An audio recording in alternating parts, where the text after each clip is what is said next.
Hey everybody, it's Sydney Jakes, excited to be back with you sharing positivity and resilience during the time of the coronavirus. Today we're going to talk about a word called paradox. Now the definition of paradox is two words or phrases that are contradictory, but when you combine them, they make sense. So today I want to share with you the Stockdale Paradox. Now, I was first introduced to this in about 2001. One of my favorite business books was called From Good to Great by Jim Collins. And in this book, he introduced the Stockdale Paradox. Now, James Stockdale was an officer in the U.S. Navy. During the Vietnam War, he was taken as a prisoner of war. For over 7 years, he was tortured, he was beaten. He had no reason to believe that he would come out alive. People that were there with him said that he was always the one that was trying to help people see that we will get out of this. At some time, this will end.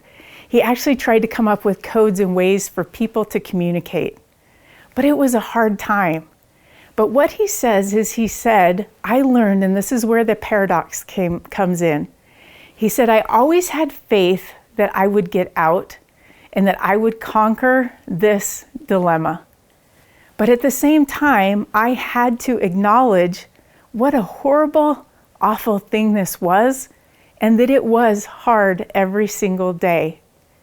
Now, in the book, they asked him, who are the people that didn't get out, who didn't survive until the end? The answer surprised me. He said it was the optimists. Well, you know me well enough to know I'm always saying we need to be optimistic. We always need to be positive and think of the best. But this is what he said. He said the optimists would say, we're going to be out by Christmas. I know we will. And Christmas would come and go. And then he'd say, we'll be out by Easter for sure. And that would come and go. And then they'd say Thanksgiving.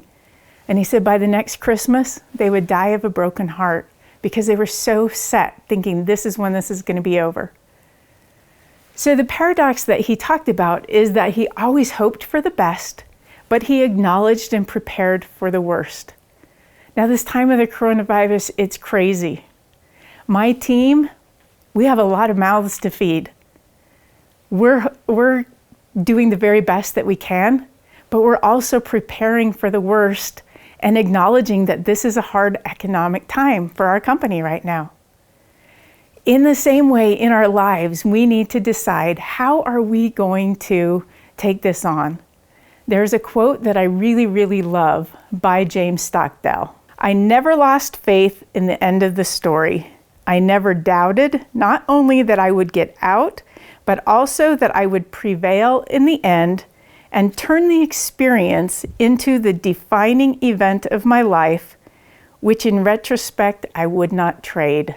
He said in retrospect he would not trade that. So I want you to just think today, as you think about this time of the coronavirus, we don't know how long it's going to last. I don't think it's going to be 7 years like his. But however long it lasts, when we look back, it's over. And when we look back, maybe we're looking back 1 year from now, maybe we're looking back 5 years or 10 years. Will we look back on this time and say, I was positive and I hoped for the best, but I still prepared and acknowledged what we were in? I hope that you'll be able to do that, because this is a time to be able to spend more time with our family, to be more reflective. I know for me, I'm getting more sleep. There's positive things that can come from this. So as we move forward, we are going to get through this. Stay positive, stay resilient. This is Sydney with Building Leaders Now.